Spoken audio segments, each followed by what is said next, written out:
Imagine you're out for a blissful swim, trying to catch a glimpse of some beautiful whales. The sun is shining, the water feels refreshing, and something just brushed past your leg. Something slimy, slithery, something really, really big. A giant squid has decided you're its next meal. How did a giant squid get the drop on you? Are you going to be next on the dinner menu? And how can your measly 2 arms take on 8? This is What If, and here's what would happen if you were attacked by a giant squid. Giant squids are one of the ocean's most enduring mysteries. They live in the deepest waters of the ocean and are rarely seen by humans. In fact, most of the stuff we do know about them is from dead carcasses that wash onto shore. Like its smaller relatives, the giant squid has 2 eyes, a beak, 8 arms, 2 feeding tentacles, and a siphon. All stuff you don't want swimming up against you. Giant squids mostly eat deep water fishes and other squids, including going full-on Hannibal Lecter and eating their own kind. And they do not mess around. In fact, they're known to attack entire schools of fish from below. Once they grab a meal with the suckers on their feeding tentacles, they drag the prey down to their sharp beak. This cuts the prey into more manageable pieces.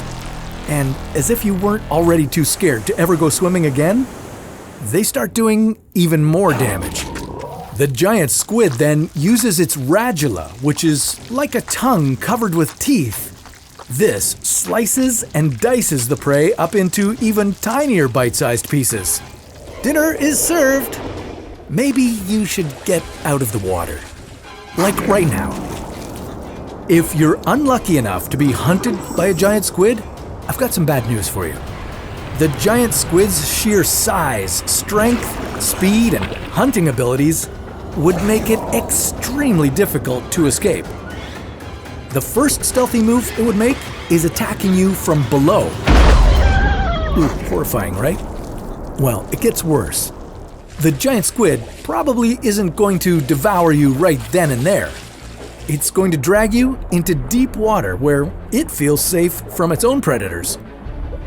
Because it's so fast, you would definitely struggle with the changing pressure, and your eardrums would certainly burst. This speedy whiplash may also break some of your bones from the giant squid holding you so tight. If you're somehow not dead by being gripped and scraped by the feeding tentacles, the giant squid would use all of its arms to bring you to its beak. If you're at this stage, the hope of escape is pretty non-existent.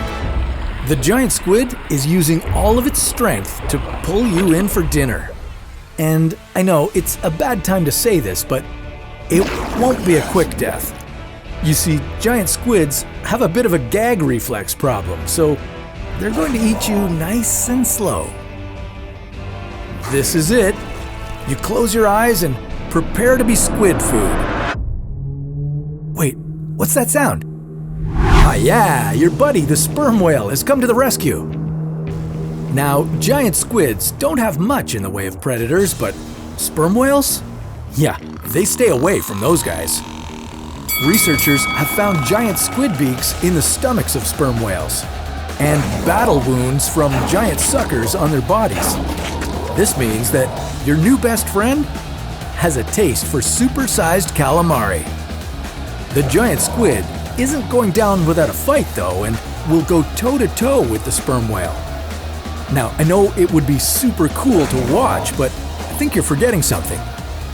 You're still underwater.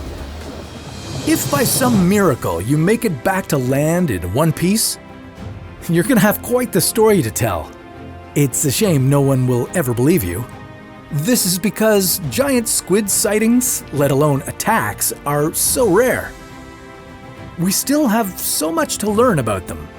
there could be millions of them lurking in the deep waters and we wouldn't even know.